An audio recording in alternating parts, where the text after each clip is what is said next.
Élu meilleur logo du siècle et icône du millénaire, imité, collectionné, détourné, le bonhomme Michelin alias Bibendum est l'une des figures emblématiques du XXe siècle. Avec sa silhouette reconnaissable entre mille, c'est un jeune homme de plus de 120 ans infatigable, voire increvable. Quel est donc le secret de son succès et de sa longévité ? En fait, c'est un vrai phénomène.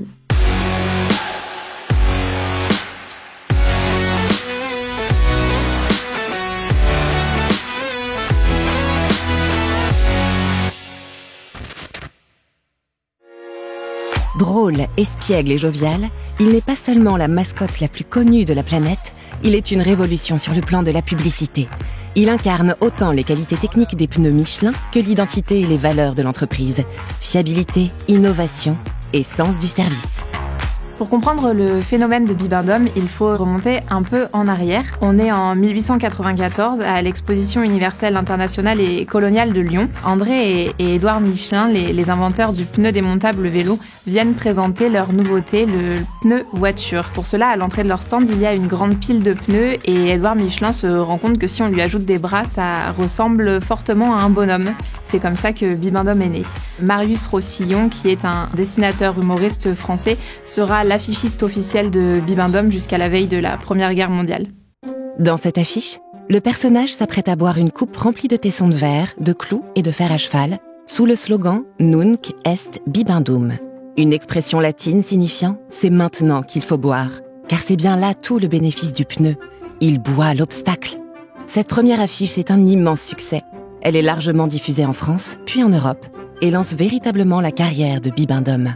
Il faut savoir que cette façon d'incarner une marque, à l'époque, ce n'était pas du tout habituel.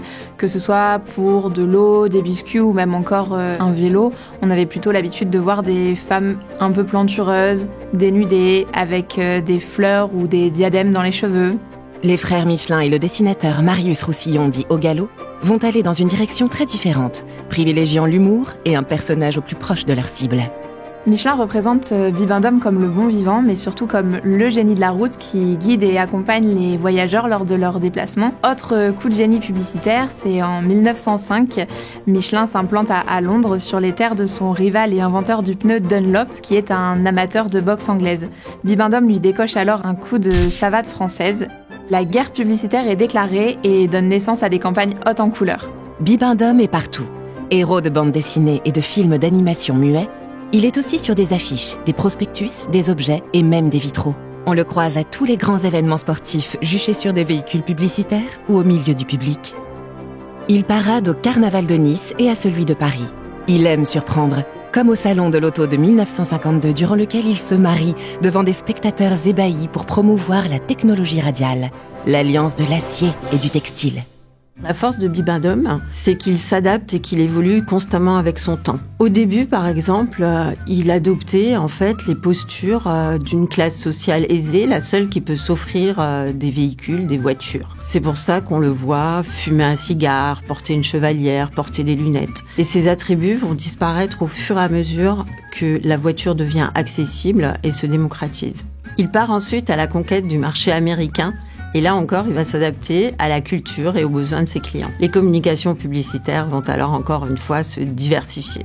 Il évolue tout en gardant sa personnalité et notamment son incomparable sens de l'humour et de l'autodérision.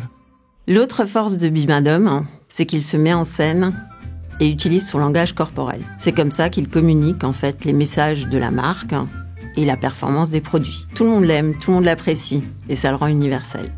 En effet, pas besoin de longs discours quand on a Bibendum. Par exemple, pour expliquer que la marque Michelin équipe différents types de véhicules, Bibendum pilote et conduit tout ce qui roule sur des pneus. Vélo, moto, scooter, voiture, tracteur, camion, avion. Les qualités de Bibendum, c'est qu'il incarne les valeurs de la marque Michelin, comme par exemple le service aux clients. C'est un personnage protecteur qui aime les gens. Bibendum est un athlète qui incarne les qualités techniques des pneus Michelin. Il est robuste, souple, rapide et endurant. Pour lui, tous les prétextes sont bons pour aider, conseiller, dépanner. Il représente les pneus, mais aussi tout ce qui relie l'entreprise à ses clients. La bienveillance, le goût de l'aventure et de la découverte. Avec les cartes et les guides, par exemple.